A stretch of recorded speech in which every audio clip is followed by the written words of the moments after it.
Solving and graphing inequalities. An inequality is like an equation, but instead of an equal sign, it has one of these signs. So ito yung mga ginagamit sa inequality: less than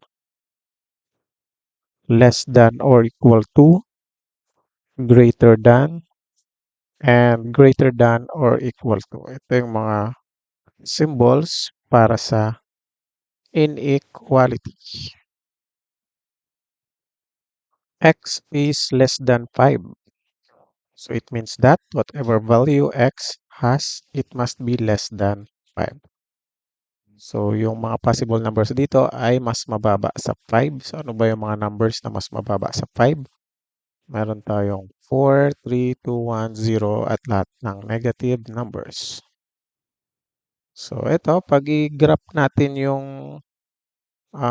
x is less than 5.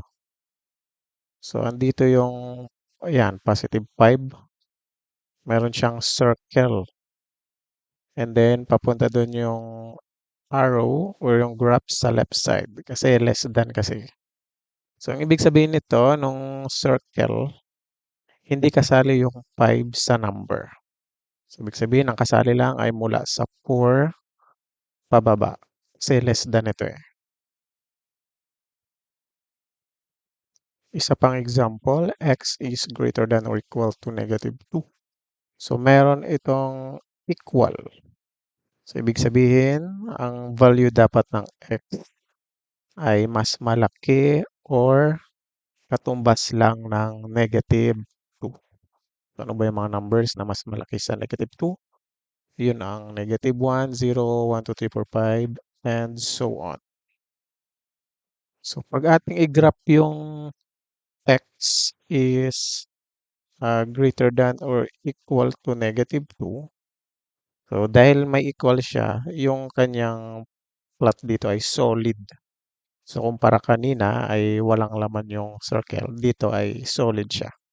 Kasi yung negative 2 dito ay kasali sa number. So, mula negative 2, punta sa negative 1, 0, at pataas. So, ganun lang yung tamang pag-graph ng ating inequality. So, ito pa yung isang halimbawa ng pag-graph. So, yung x is greater than 5. So, andito yung 5. Ayan, 5. So, yung kanyang pinaka-plot ay circle lang. So, walang shade sa gitna kasi greater than, wala namang equal. So, dahil greater than siya, to the right yung ating graph. Ano? To the right. Ibig sabihin ng arrow, continuous yan. So, ang magiging sagot dito ay 6, 7, 8, 9, 10, and so on. So, ito lang yung matatandaan sa pag-graph ng inequalities. So, kapag less than yung ating symbol, open circle lang siya at to the left yung ating arrow. Kapag greater than naman, so open circle at to the right naman yung ating arrow.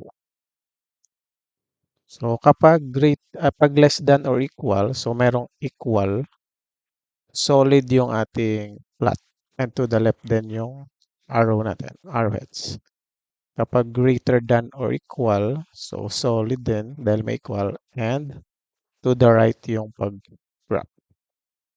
So, kagaya nito, isa pang example, x is greater than 3. So, open circle lang siya. Ito yung 3 natin. Open circle and to the right yung yung direction ng graph. And ito pa, so x is less than 7. So, dahil less than siya, to the left yung kanyang graph. At open circle lang din.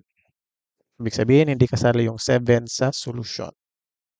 Magsimula siya sa 6 pababa. So, ito pa, p is less than or equal to negative 2.